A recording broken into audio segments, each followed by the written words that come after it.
Vamos dar início à nossa reunião, a primeira reunião do ano. Cumprimentar a professora Ângela Mágio da Fonseca. Bom dia, professor Baracá. Bom dia, professora, e já parabéns antecipadamente pelo lançamento da sua nova obra.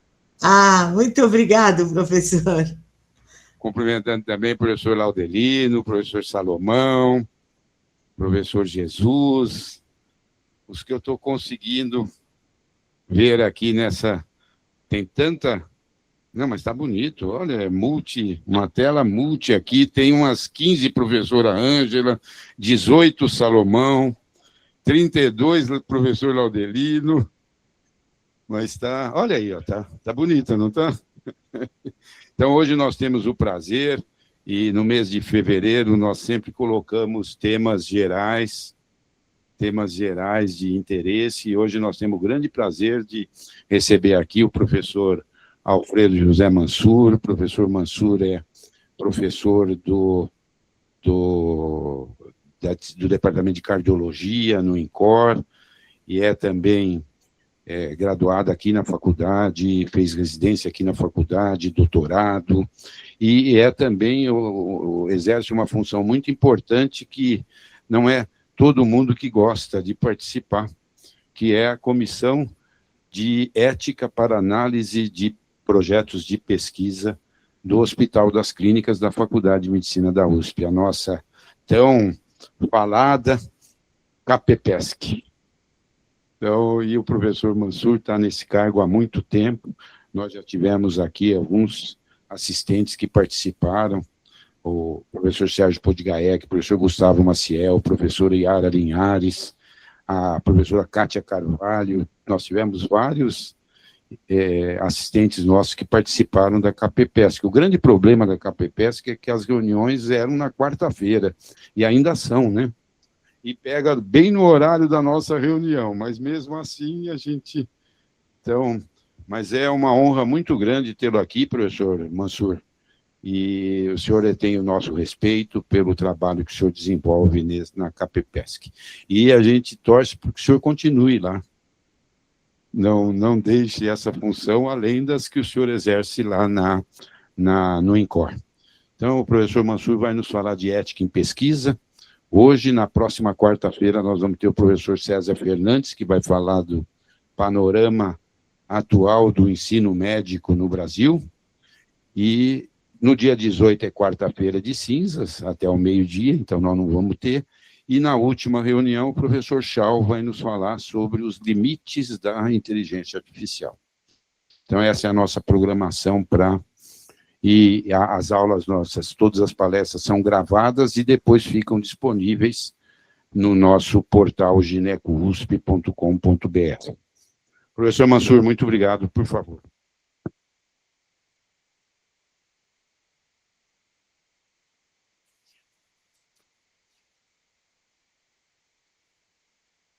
Bom dia.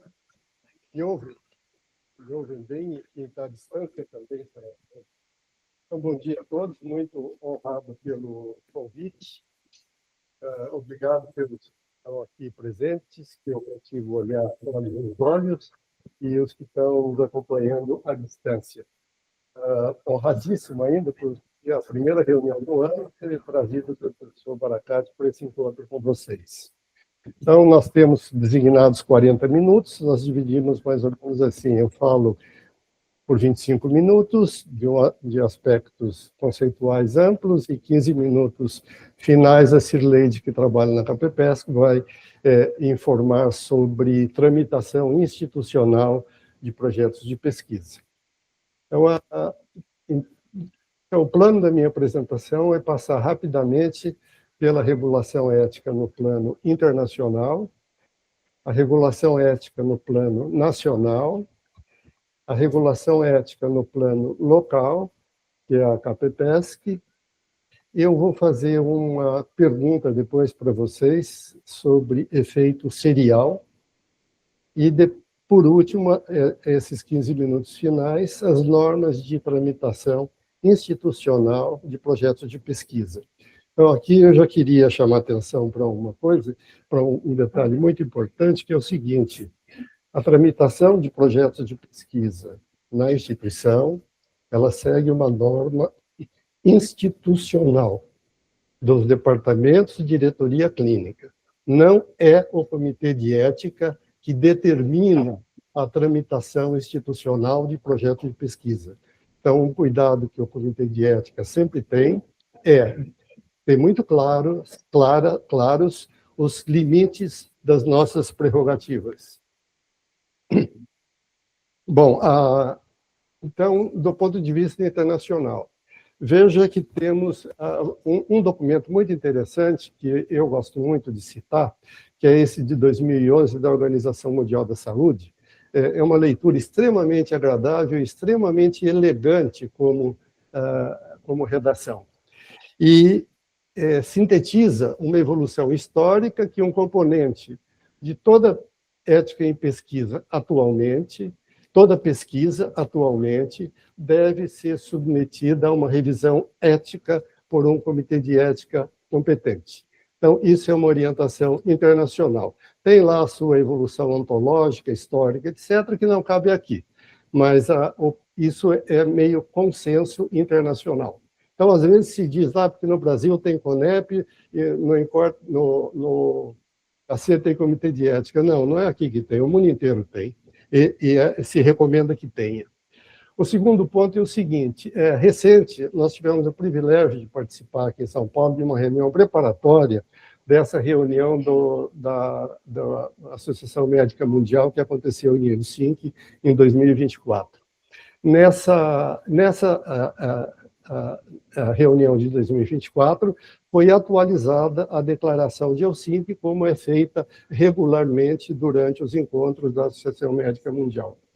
Então, tem alguns detalhes que eu peguei alguns exemplos aqui interessantes, que até fazem parte do dia a dia. Por exemplo, o termo sujeito de pesquisa foi declinado em favor do termo participante de pesquisa. Então, eu lembro que uma das críticas que se fazia para a CONEP exigia participantes. Não, não é a CONEP, o mundo inteiro exige isso. E depois, a questão da preocupação atual com a questão de dados e materiais biológicos, né? Isto é algo assim que está na ordem do dia e é uma preocupação muito grande de todas as pessoas, de todos os centros voltados à pesquisa. E um detalhe interessante é que é uma declaração normativa, né? Então não é executiva, então ela é cuidadosa, e essa declaração não substitui o Comitê de Ética Institucional. Esse Comitê de Ética, não é que nós, Comitê de Ética Institucional, é que nós, como instituição, temos a prerrogativa de fazer avaliação ética, e isso é respeitado pelas normas internacionais. E o outro ponto que eu queria mencionar é a CIOMS, né, o Council of International Organizations of Medical Sciences. Me faltou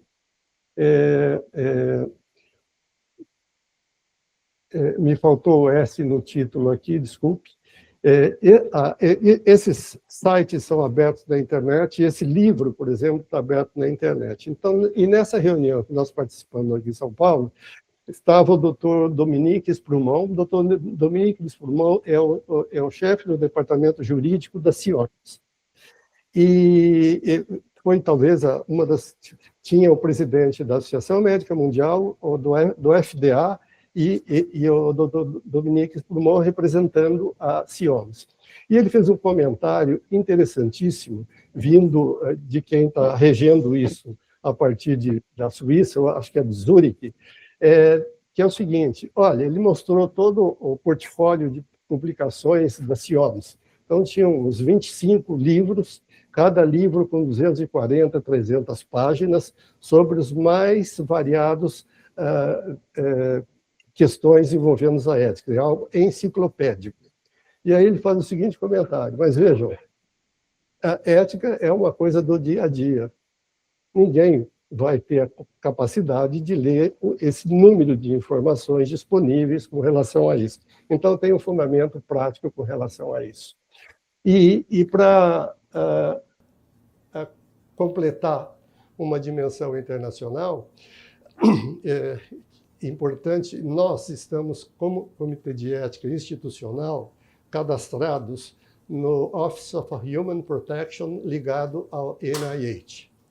Então, um projeto para ser financiado pelo NIH, nós temos aqui na casa, na dermatologia, no IMT, na faculdade, nós precisamos ter esse cadastro. E nesse cadastro é revisado periodicamente, nós tem um formulário que nós devemos preencher, o nosso está válido até 2028, nós revisamos e atualizamos em 2023. Então, de alguma forma, o Comitê de Ética não é institucional e não tem uma inspiração local estritamente, mas ele se insere dentro de uma normatização internacional. E aqui no Brasil, o que aconteceu? Em 28 de maio de 2024, foi aprovada a Lei 14.784, que extingue a CONEP, ligada ao Conselho Nacional de Saúde, e cria a Instância Nacional de Ética em Pesquisa, que está ligada à SECTIX, dentro do Ministério da Saúde. Então, isso começou a tramitar em 2013 e 2014, e era uma aspiração de vários atores que participam do sistema de pesquisa clínica no país. E tem alguns exemplos, evidentemente isso está disponível na internet para consulta, mas algumas questões interessantes. Por exemplo, prazo de 30 dias úteis para emissão de parecer. Então, isso é uma coisa nova, porque não estava na lei. E o parecer, aprovação, não aprovação e suspensão. Ficou polar sim ou não. Antigamente tinha a possibilidade de uma pendência que ainda está ativa, porque a Plataforma Brasil ainda permite, mas faz algo mais direto assim. Outro ponto era a questão do uso do placebo nos artigos 21 e 22. Isso foi algo que fez com que o Brasil fosse reticente em ser o signatário da Declaração de Helsinki até a reunião de Fortaleza, mas agora, em 2024, o Brasil tornou-se signatário da Declaração de Helsinki, que flexibiliza. E tem uma última frase que diz: este critério deve ser usado com extremo cuidado. E uma questão que está que está em curso, que é a eventual participação do Ministério Público, e uma questão que sempre foi delicada, o acesso ao medicamento pós-estudo. Na lei, 5 anos após a aprovação comercial. Então, isso tem uma série de interpretações e cada um a seu modo. Então, o Comitê de Ética Local ele foi criado em 1995. Então, o que é interessante do ponto de vista histórico é que ele foi criado antes da normatização nacional do Sistema de Regulação Ética, que foi em 96. E, por conta disso, em vez de ficar o CEP, ele ficou com o título CAPEPESC e temos preservado por uma questão uma questão histórica, né? E a inspiração foi essa regulação nacional. Teve um trabalho muito intenso do professor William Saad Hosni e se seguiu ao enquadramento do Conselho Nacional de Saúde de 1988. Então, essa é a organização local. E, enquanto CONEP, nós passávamos por períodos a cada 3 anos de recredenciamento do CEP como tal. Bom, nossos projetos como são? Isso 2025, veja, o grande, o que não é surpresa para ninguém, mas eu acho que tem a consciência dessa riqueza que a maior parte dos nossos projetos dizem respeito ao lado acadêmico da instituição, e vejam, os projetos patrocinados por indústria são 14%, então 86% são projetos locais. A agência de fomento não é exatamente o patrocínio, porque entra com alguma coisa, mas tem a contrapartida institucional. O número é pequeno, seria muito bom que fosse 10 vezes maior que isso, pelo menos, não? E a maior parte são os projetos de inspiração acadêmica, pelo fato de ser da instituição do tipo que nós somos. E aqui está o movimento do Comitê de Ética desde 1988 de 1995 até 2025. Nós tramitamos 29.280 projetos nesse período. Então, é um número muito grande, né? Do ponto de vista institucional. Isso demonstra o vigor institucional, tanto localmente como no país. E o problema disso é que isso se acompanha, para nós, instituição, para nós, Comitê de Ética, de uma enorme responsabilidade que nós lidamos nesse sistema. Há coisa de alguns anos atrás, a CONEP iniciou um movimento de descentralização. Então, as tramitações anteriores para alguns tipos de projetos que eram de categoria especial, vulneráveis, indígenas, por exemplo, remessa de material biológico para o exterior, patrocínio estrangeiro, eles tinham uma avaliação inicial no Comitê de Ética e depois eles tinham uma avaliação adicional na CONEP. Isto sempre deu um pouco de reserva da necessidade dessa dupla tramitação. Então, já há coisa de 5 ou 6 anos, a CONEP iniciou um processo de descentralização e conceituou isso em algo que eles chamaram do CEP acreditado. E a preocupação da CONEP na circunstância era não fazer algo como, por exemplo, peguem um editorial do New England, nos Estados Unidos, algum tempo atrás, 4.500 CEPs independentes, e que de vez em quando, em tramitação de estudos multicêntricos, dava conflito entre CEPs diferentes no desenvolvimento. Eu lembro colegas meus daqui, conversando em Boston na época da pandemia, o colega de Boston dizendo para ele, olha, vocês conseguem fazer isso no Brasil, aqui é impossível por causa da fragmentação interestadual e assim por diante. Então, as coisas têm dois lados. Bom, então, agora, o CEP acreditado, então, não tem a dupla tramitação, então faz o papel de CONEP. Então, podemos resolver as coisas aqui. Isso significa o seguinte: a responsabilidade nossa é muito maior. E nós precisamos estar à altura da responsabilidade. Com a diferença que o Comitê de Ética não é um órgão executivo em que o coordenador tem a última palavra. É diferente de um editor de revista, de um órgão executivo, é de uma estrutura hierárquica organizada. O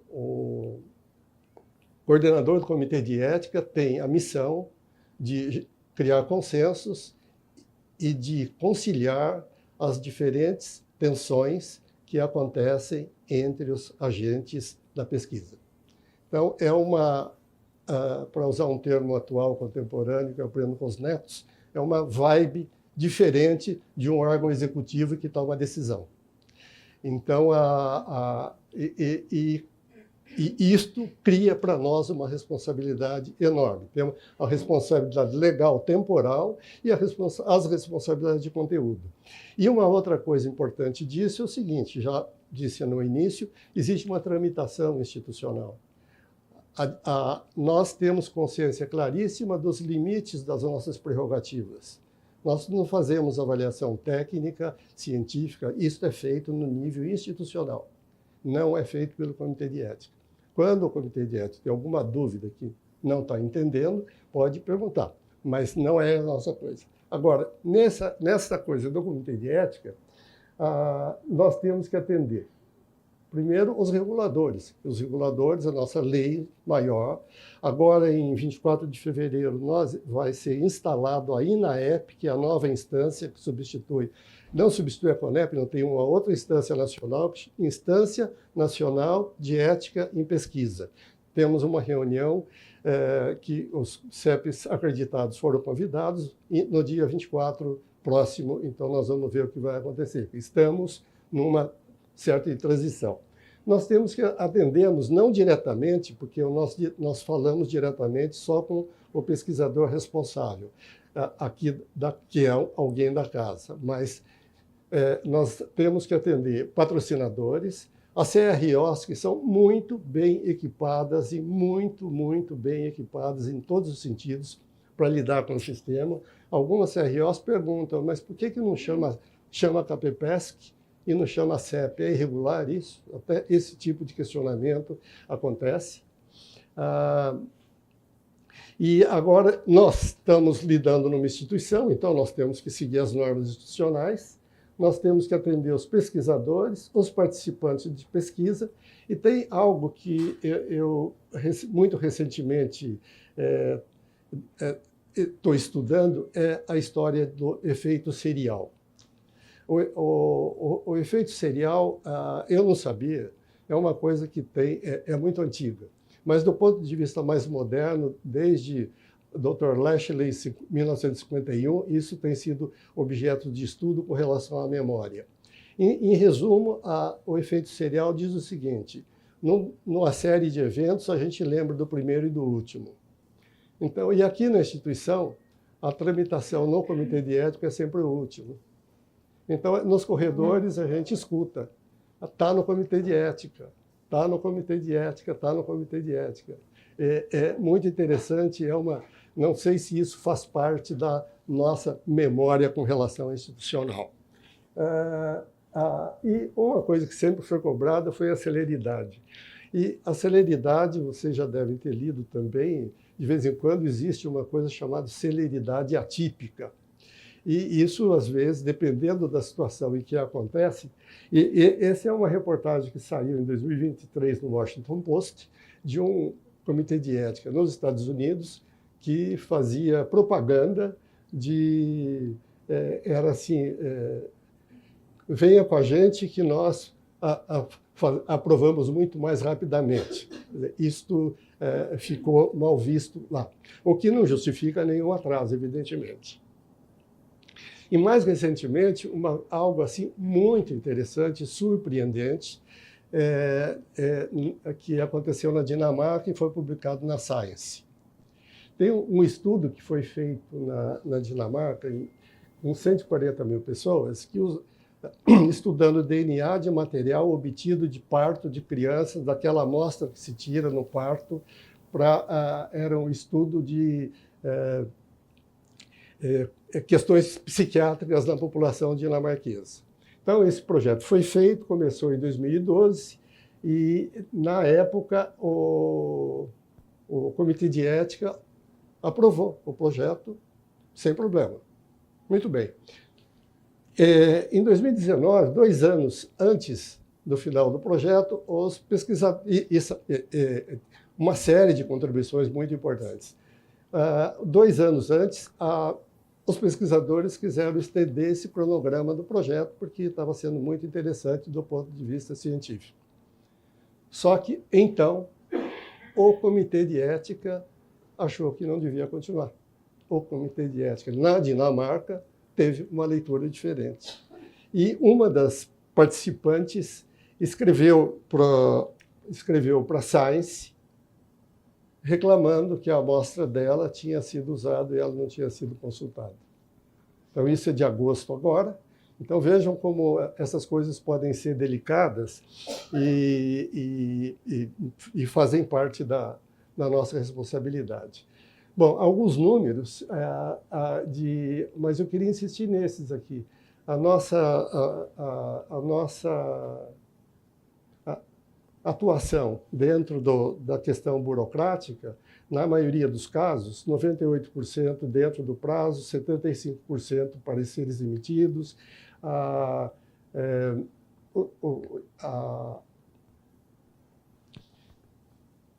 por tipo de tramitação, né, se é original, se é emenda, se é notificação, e o número de tramitações por projeto. Claro, a maior parte dos projetos que a gente recebe são de colegas de um de nós que estamos fazendo projeto.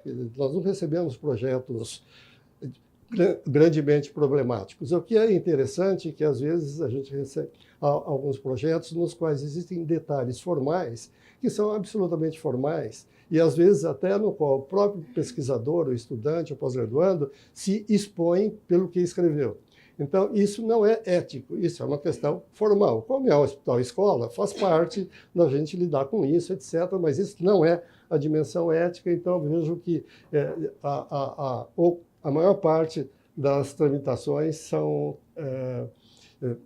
digamos, rápidas e tranquilas. Então, eu queria compartilhar com vocês esse diapositivo aqui, que mostra um gráfico de dispersão à esquerda em vermelho. O tempo que o Comitê de Ética gasta para emitir o parecer, e aqui o tempo de resposta dos pesquisadores. Então, observem que a dispersão da resposta dos pesquisadores é muito maior. Agora, o Comitê de Ética não diz como as pessoas devem se comportar, não é prerrogativa. O problema é que esse tempo aqui entrava na conta do Comitê de Ética. Era na nossa caderneta que entrava, o Comitê de Ética que demora. E alguns eu fui ver, teve aqui esse daqui, esses dois, eu fui ver especificamente o que era. Aconteceu mais de um ano, etc.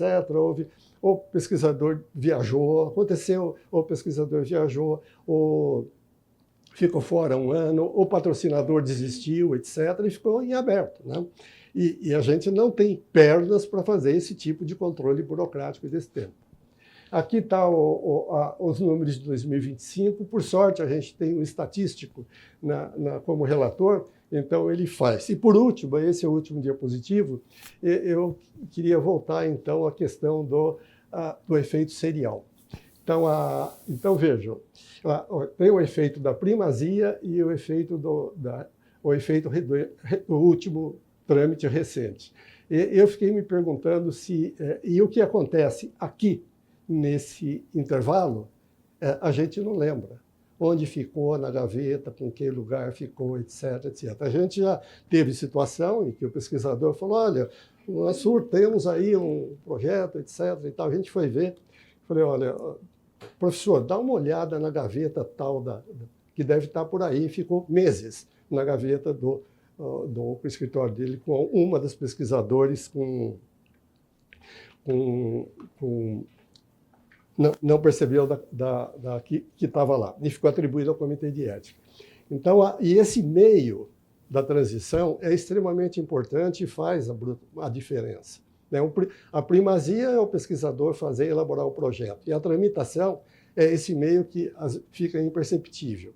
A diretoria clínica do hospital, que ampara o Comitê de Ética, tomou a iniciativa de que, desde um ano um pouco mais, nós estamos fazendo lives semanais com todas as secretarias de todo o complexo para esclarecer dúvidas de tramitação dos projetos de pesquisa e fazemos também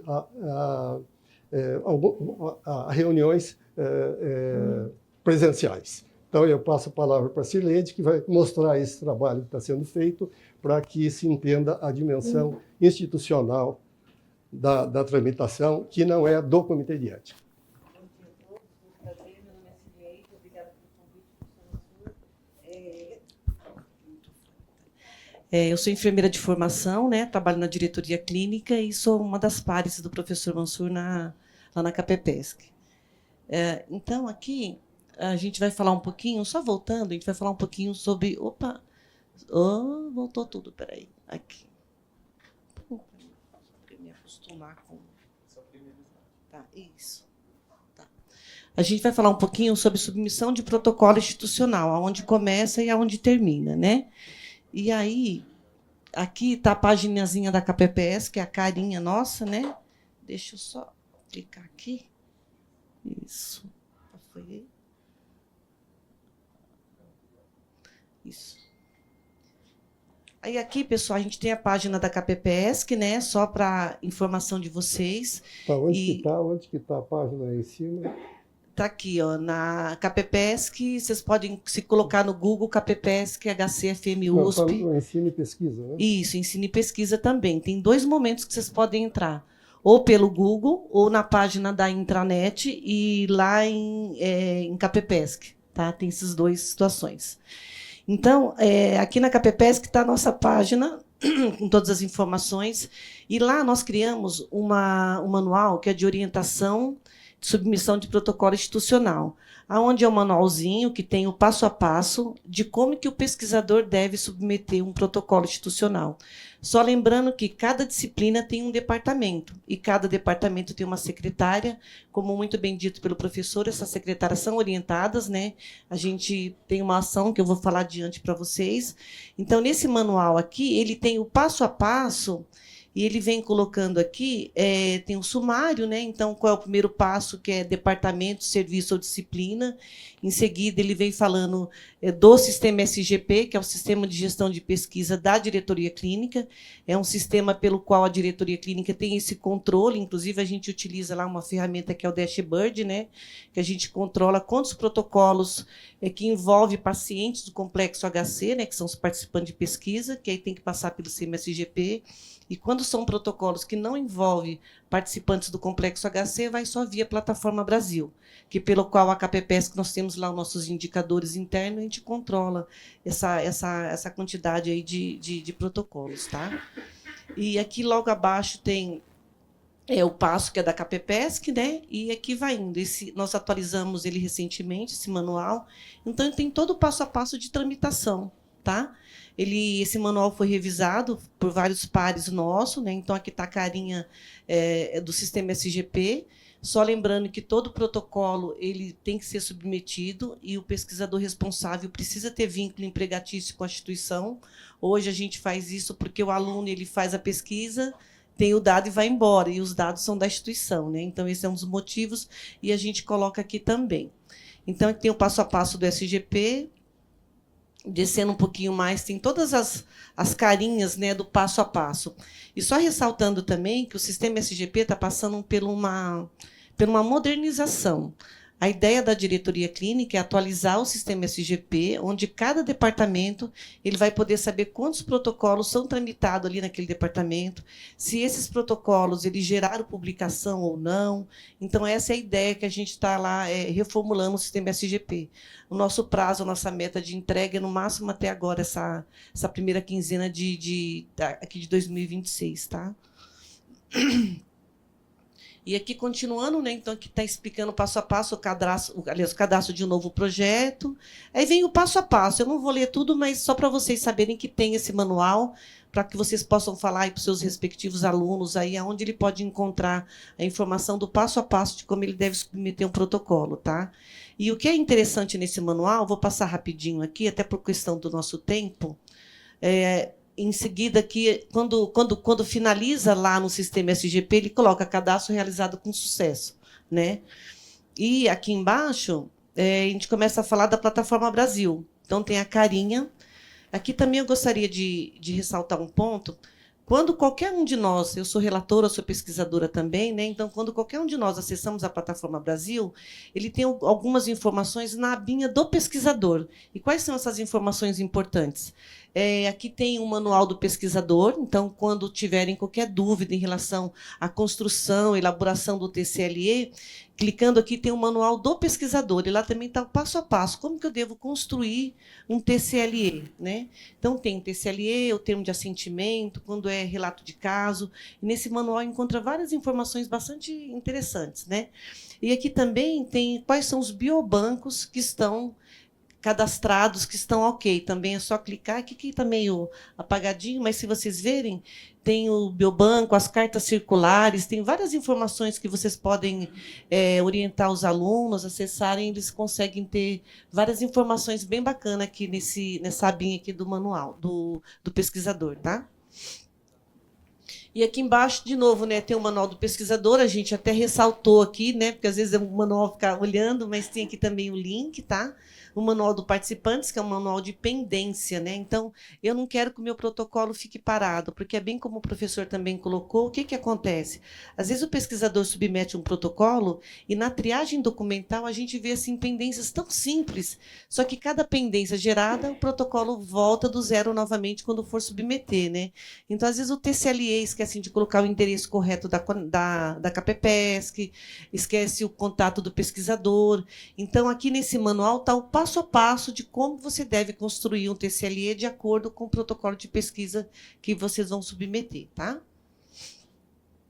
Aqui tá os contatos, né? A gente também deixou aqui o link da Plataforma Brasil para entrar direto, se for o caso. E aqui tem também o conselho lá das normas também. Se clicar aqui no link, já leva direto para todas as normas da CONEP, né? Que agora é INAEP. E é um manual bastante robusto. E saindo desse manual, volta a apresentação, por favor. Não, volta para a página da CAPEPESC. Isso. Aí, aqui adiante, então, nós temos o endereço da CONEP, o endereço da CAPEPESC, os contatos aqui, né, os telefones corretos, o nome do nosso coordenador, do nosso vice-coordenador. Aqui está todas as cartas circulares, né, carta de credenciamento, certificado, a lista dos nossos membros, o nosso regimento interno, agenda de 2026, né?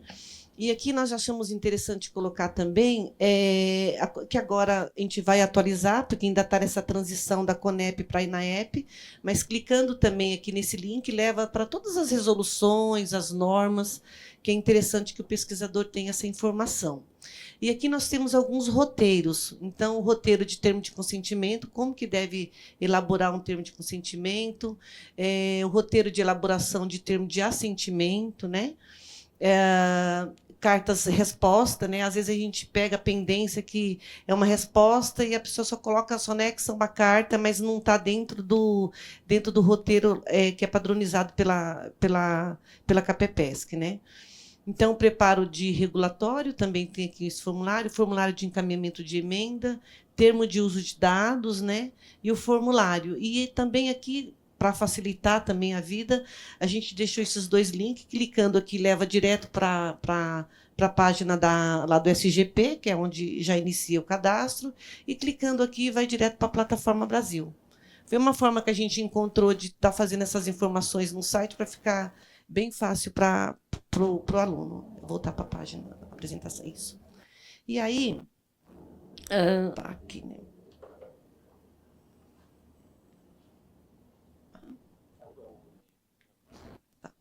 E aqui uma outra ação que a diretoria clínica teve, né? Nós utilizamos a ferramenta Dashboard lá, então, através dessa ferramenta, a gente levantou algumas ações, algumas fragilidades no processo, que o que nós estávamos vendo, né? Tem vários departamentos dentro da instituição, e a gente pode perceber que havia uma fragilidade muito grande por parte das secretárias de departamento, onde elas mesmas nos procuraram e a gente começou a desenvolver umas lives.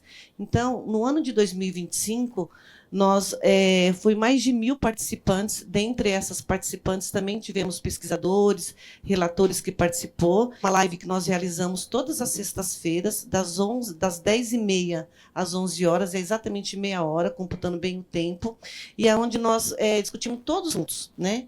E, para nossa surpresa, algumas professoras pediram para a gente: eu posso participar da live também? Pode, ela é aberta, a gente só pede para que envie para nós uma solicitação para que a gente coloque nesse grupo que nós temos, né? E o que foi bem bacana, aqui, Opa, estou apanhando com esse link aqui. Por favor, socorro. Então, essas lives nós finalizamos. Oi? Não, eu quero, prefiro.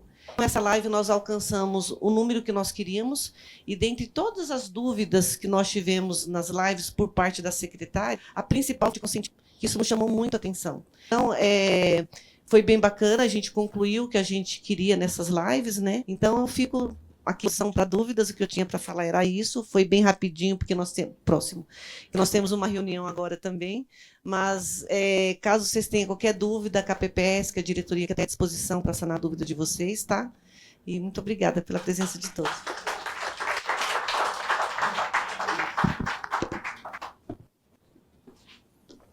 Parabéns, professor Mansur, mestre Cileide, pela apresentação.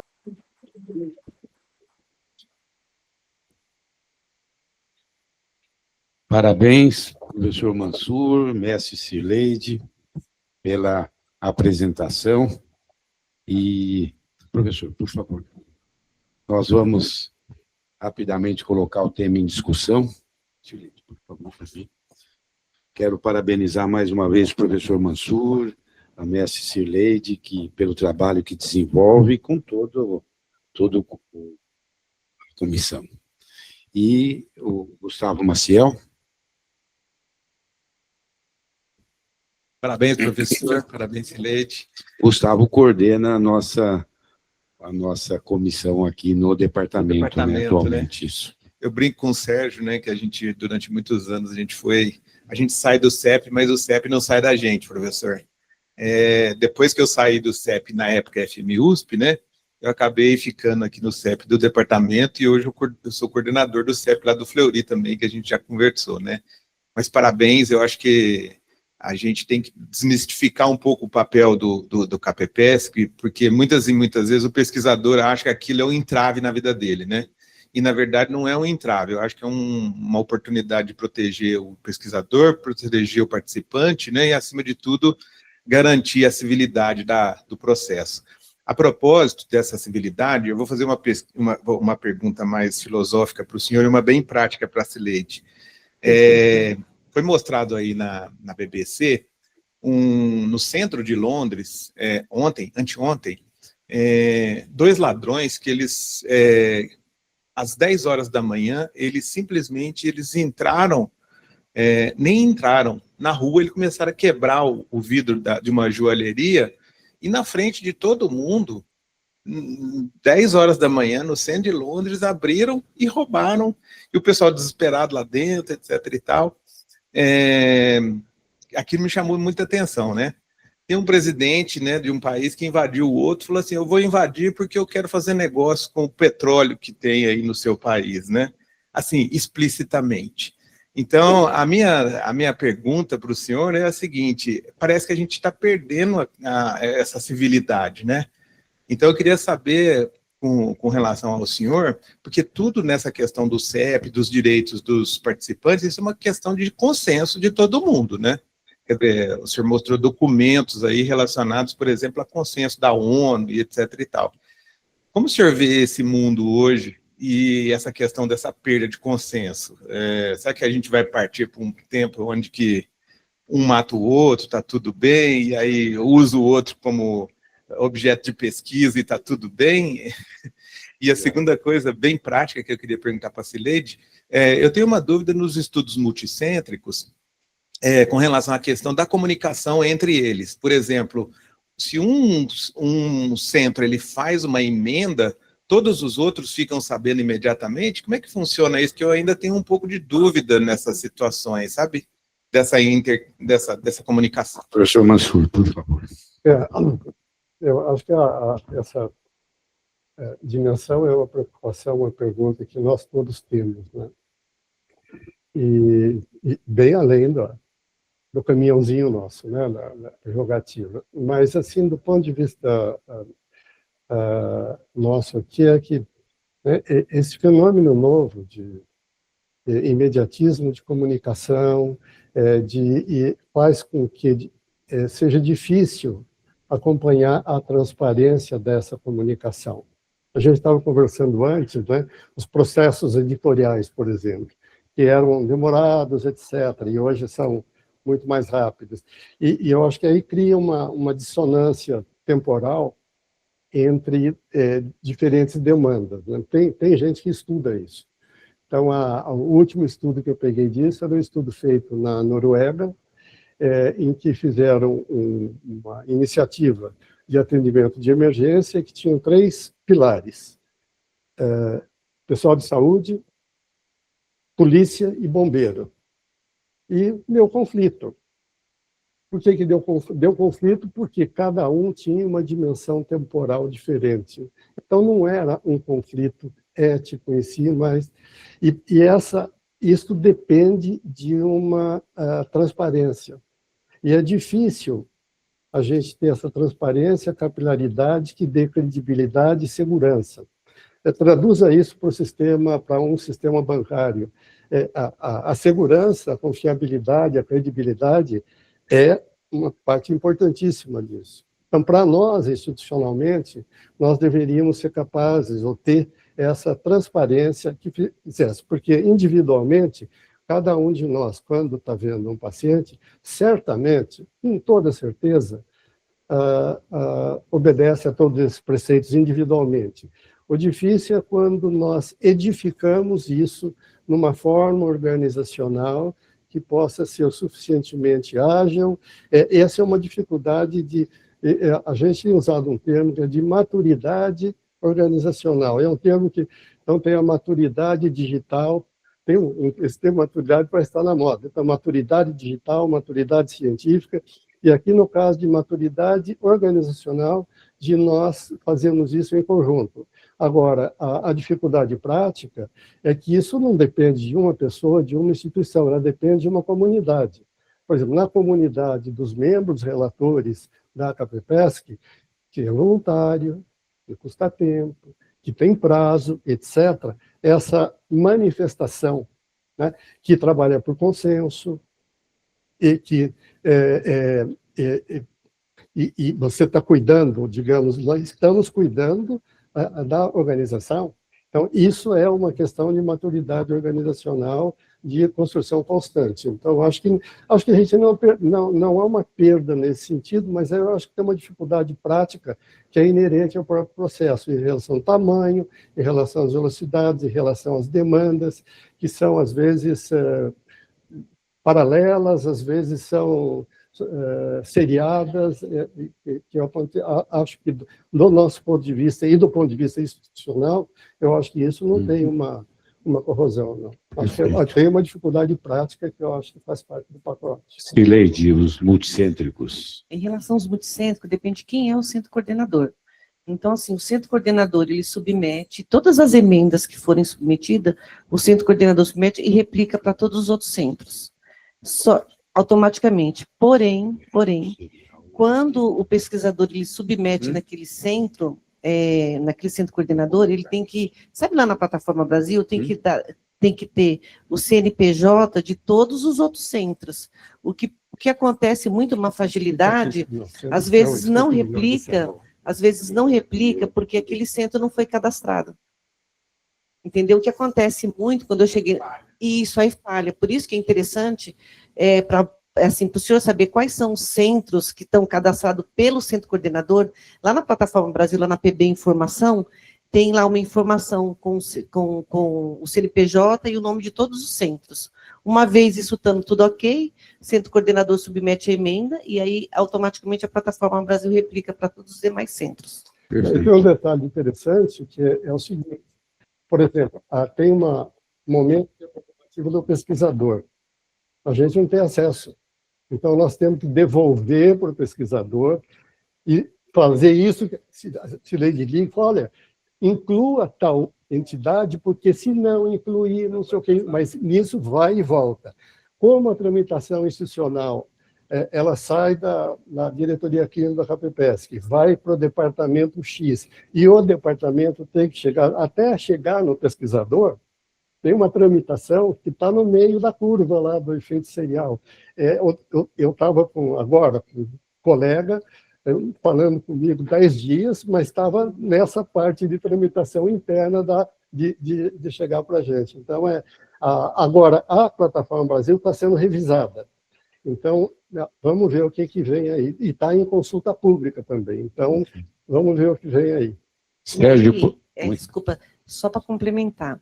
Se você falar assim, não foi incluído esse centro, o que eu faço? Eu submeto uma emenda ou uma notificação? É uma emenda. Qualquer alteração que haja é uma emenda. Isso, porque assim, é uma alteração que você está incluindo um novo centro. Porque pode acontecer não é de não ter notificação. Então. Não é notificação, é emenda. É importante. E quando replica para o novo centro, o Comitê de Ética acaba avaliando. Por quê? Se nós somos o primeiro centro, eu não posso decidir o que vai fazer na Unifesp. Tem que passar pela tramitação interna. Isso pode ser muito rápido, mas é uma questão de respeitar a cada instituição participante. Perfeito. Sérgio Podilek. Não, o que o Gustavo falou é muito interessante. Eu fiquei bastante tempo na CAPEPESC, os primeiros anos do professor Mansur, eu peguei o professor Eugênio antes, foi bem bacana. E recomendo, para quem gosta de pesquisa, a gente aprende demais nesse ambiente de discussão. Mas essa mudança, professor Mansur, para essa instância, ela tem sido discutida há muitos anos e agora ela vai começar. Qual que é a expectativa que vocês têm em relação a isso? Vocês estão achando que vai ter Cileide também, vocês acham que vai ter uma mudança para melhor, vai ser uma coisa menos burocrática, vai ser, sei lá, qual que é... Ou é só a mudança de nome? Então, né? não é só a Conecte mudança de Enem. nome, o que vai ter na prática em relação a essa mudança de fato, né? E que não trave, né? Porque... Essa pergunta Ou ninguém sabe ainda. Está em aberto, né? Existe uma aspiração, vou pegar um editorial do Economist há 2-3 meses, que mostrava a preocupação da China no desenvolvimento de novas drogas. E havia, nesse sentido, uma preocupação chinesa de processos ágeis. E um dos processos era o processo de regulamentação, que eles pretendiam passar de 8 meses para 6 meses, por exemplo. Então, aqui no nosso caso, a regulamentação passa por Anvisa, passa por Ministério, passa por isso, passa por regulação ética. Então, nós estamos nesse tipo de ambiente. E como é que esse ambiente vai ser composto, eu vou começar a ter a percepção, né, nesse encontro agora. Eu acho que o movimento no sentido, eu diria que tirar o caráter burocrático, mas de ser tendo menos questões sem importância, mais ágil, mais rápido, mais fluente. Eu acho que é uma aspiração, digamos, de todos, né? Todos. Eu penso assim, olhando a questão prática, né? O que eu vejo, assim, a grande fragilidade que existe aqui na nossa comunidade é onde começa a tramitação. Então, como bem dito pelo professor, realmente fica muito tempo parado no departamento. Então, acho que essa ação que nós estamos tendo, né, em qualificar e capacitar as secretárias de departamento, a gente pôde perceber que diminuiu muito, porque normalmente o protocolo, se ele está bem escrito, ele foi submetido, com todas as documentações, seguindo as normas institucionais, não há pendência. Né? A gente conseguiu reduzir bem, né, professor, depois que a gente treinou as secretárias. Hoje a gente tem um ambiente bem leve com as secretárias de departamento, elas têm acesso direto com a gente tem uma assessora que qualquer dúvida que elas tenham, elas podem falar com a gente, inclusive vocês também, né? Qualquer dúvida antes de uma submissão, eu sempre falo, antes de uma submissão, seria interessante checar primeiro, para ver se está tudo ok, porque as pendências que tem é tão simples, e às vezes trava, assim, 30, 40 dias por conta de uma pendência muito simples. Sim. Eu ainda vou mais na questão da prática mesmo. Uma coisa diferente, interessante que isso está sendo trabalhado é o seguinte, né? Esse distanciamento organizacional, ele dá uma certa estranheza nas pessoas. E a estranheza previne diálogo, então previne entendimento. Então, uma série de más consequências com relação a isso. Então, essa aproximação está havendo. E um detalhe prático é que as nossas secretarias também, no complexo, têm muita rotatividade, o que é natural. Então, de repente, tem um funcionário novo que nunca ouviu, já N vezes isso aconteceu na KPPESC. Olha, eu comecei há 2 semanas, não tenho noção do que é isso. E manda o pesquisador lá na KPPESC. Aí a nossa secretaria, que como também tem pernas curtas, né, não é enorme, gasta em cada telefonema 80 para fazer isso aí. Então, nós estamos fazendo esse melhorar isso. E uma vez que a gente tenha um pouco de fluência, credibilidade, etc., eu acho que isso pode melhorar e a gente sente que está melhorando. E eu lembro de um comentário que eu tive do coordenador da que o sistema de regulação ética não é feito para espezinhar pesquisador. Né? Então, agora, isto é só vivendo e na prática. Né? Falar, isso não é suficiente. E só ressaltando também, né, que eu acho que é interessante, nessas 41 lives que fizemos no ano de 2025, as últimas 2 foram presenciais. E é onde nós conseguimos, a gente fez uma interação bem bacana, havia mais ou menos uma média de 50, 60 secretárias de departamento, né? E a gente forneceu para elas depois um material. Né? Então, a gente forneceu para elas um roteiro de como elaborar um PCLE, o que é ética em pesquisa, o que é uma submissão.